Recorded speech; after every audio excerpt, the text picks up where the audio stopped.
Okay, next we've got Robin Goldsboro. Okay, I'd like a review of my niche and how I've set out my website. Okay, well, Robin, where are you zooming from? I'm from the UK, You're from where in the UK? Leeds. Okay, I've never been, I took a train past Leeds. I was in Bradford and I was going to stop in Leeds, but then Yeah, you could almost walk from Bradford to Leeds. Yeah, very close.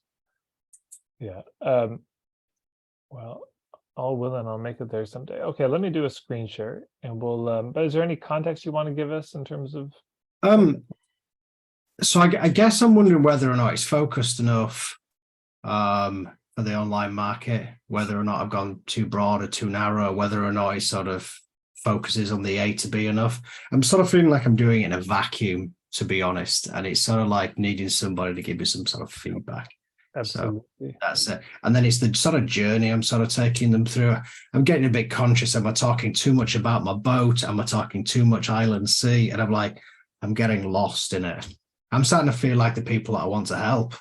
It's totally yeah, I hear you. Well, and just for everybody, one of the things we're going to be launching soon is this idea of marketing for hippies pods. So giving you a way to connect with other folks who are into the marketing for hippie stuff if you want to create a little bit of a pod with 3 to 6 people where you could be meeting on the regular, going through this material and giving each other feedback. Because I just cannot recommend highly enough getting feedback from other people.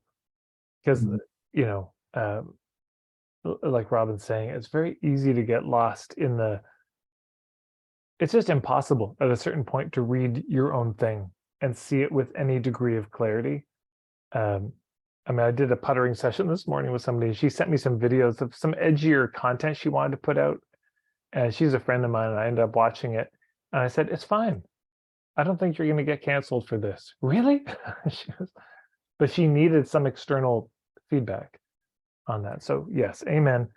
And okay, so let's just see. So more life in your life. I help men who are feeling lost, unfulfilled, and frustrated to create a life of meaning and purpose they can be proud of. So right, so this is a sort of a general island A to B, which is fairly clear. I mean, I kind of get it. I know if I'm a man who feels lost, unfulfilled, and frustrated, could there be smaller, more narrow things in it?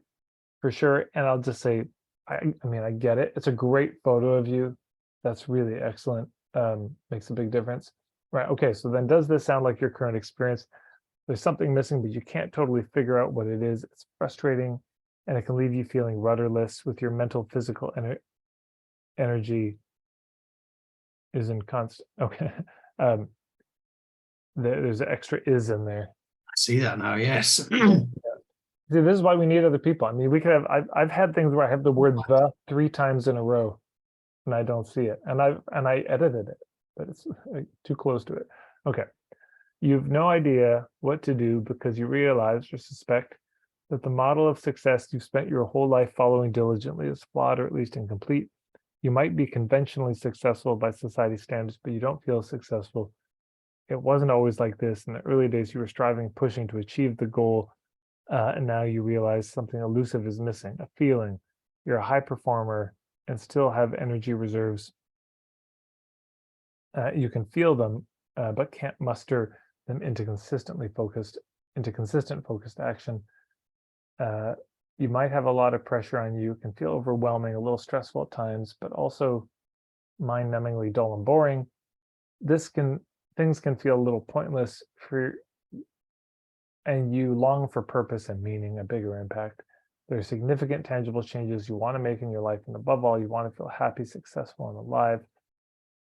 You want to have an impact on the world and leave a lasting legacy, but right now you'd settle for feeling successful and having a clear plan for the future. So one thing that feels a little confusing for me is, on one hand, they're rudderless, kind of no direction. On the other hand, there's some significant tangible changes that they want to make. And so one feels like there's no direction, but this tells me there's a fairly clear set of something they want to achieve. I mean, that may not be inconsistent, but what do you think? Well, maybe what I think it was going from it is they wanted something more meaningful in their life. They wanted to make some changes. It's sort of an absence of this feeling, really. Do you know, and it's not being able to quite put their finger on it. I guess that's where I was coming from with that. Right. It doesn't read that way because the significant tangible changes has me think, I want to lose 10 pounds. I want to make another 10K a month. I want to, to me, that would be tangible, not a feeling. So Yeah. there's that. Okay, get real with me for a few minutes. There are two things I'd like you to consider, which will help you decide if I'm the guy for you. Okay, so right, misunderstanding of what it is to be a man is one of them. We're all looking for a feeling, and that feeling isn't going to come from the outside, but from within us. Yeah. Okay, so then here's some more symptoms. Right, how we struggle when we play this game, feeling adrift and rudderless, unable to muster consistent energy, struggles to balance work responsibilities, personal family life. Okay, so these are really good. Here's the next step, I would say. One is I would, here's an extra, this could be useful for everybody. I would make a list of your top 5 to 10 favorite clients. The ones who just, oh, I wish all of my clients were like this. And then I would go name by name and ask yourself, why did they come? What was the situation they were in their life that brought them to me? What was happening? Yeah, what was the scenario? What was the story that was going on? Because sometimes we get lost in the abstraction or the generalities about the situation, and it can be helpful to get much more specific about them. Yeah. Number two, so and just for everybody, because if you do that, this will give you some very real island A's or island B's, because it's based in a real thing that happened with a real client. But the other thing is you might want to look at each of these green squares, and the next step is to say, what's the breaking point for each of these? For example, feeling adrift and rudderless, is that a problem? It's a situation. Man, a lot of people get high to get that feeling. It's amazing. You can let go, you just woo. So you know, but if you're in that state long enough, you do hit a breaking point, and I'm curious what that is. Unable to muster consistent energy. Yeah, man, that's called a vacation. It's fucking great. Man, I got no motivation for anything. All I got energy to do is lie on the beach and drink margaritas. Life is great. Yeah. So what I'm saying is, for every single one of these, you could imagine that there's an upside to it. It's good to look at this and say, why is this a problem? The reason it's a problem, if it is because there are consequences for it. So then we need to say, okay, what are the consequences? What are the very real, actual, tangible consequences?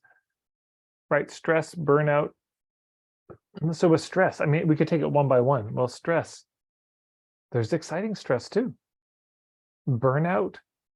Yeah, man, I did a workout and I just, I'm done.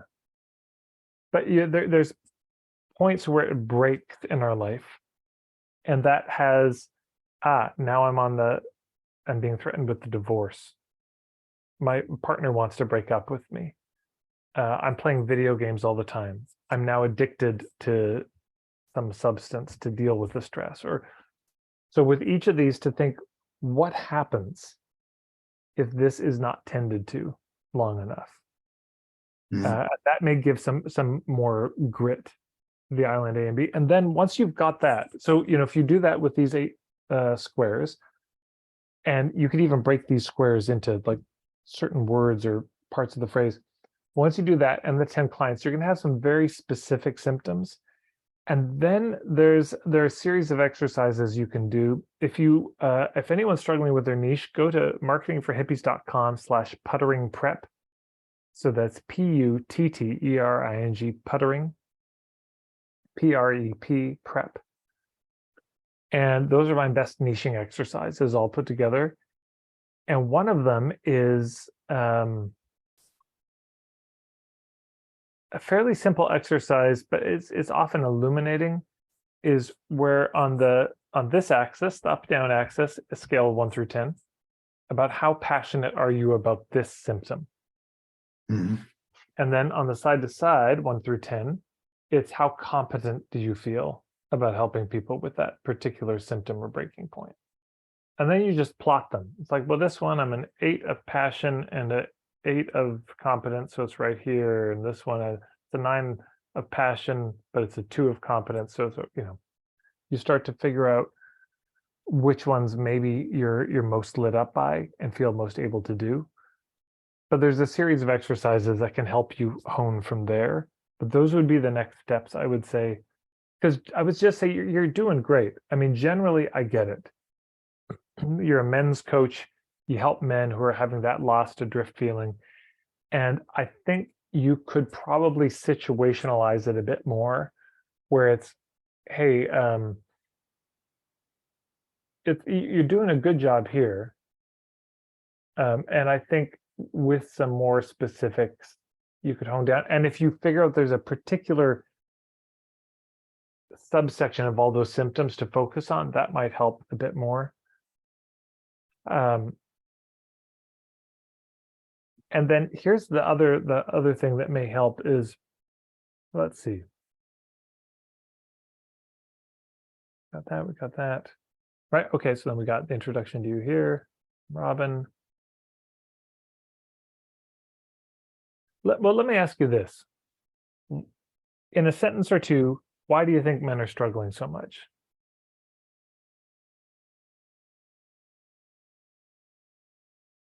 I think they have the wrong idea what it is to be a man. So the model of masculinity is off. And then they try to compensate by what I think of as the stuff of success.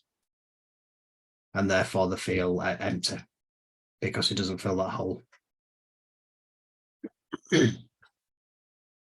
Yeah, so their whole orientation in life, what they're aimed at, trying to be a man, just isn't working for them. And so they're trying to get better at that game of being a man, but the whole game is off and doesn't work. Yeah. Yeah. So that's going to be an important differentiator, because it may be that you go through all this and you're like, nah, I don't care. They're all equal to me and it's fine. I just love working with men who are struggling in their life, and you for the moment you can't really hone in on a particular thing. Okay, then the next thing is you really focus on the point of view piece. And you just say, if you're a man and you're feeling, lost, unfulfilled, frustrated, here's my take.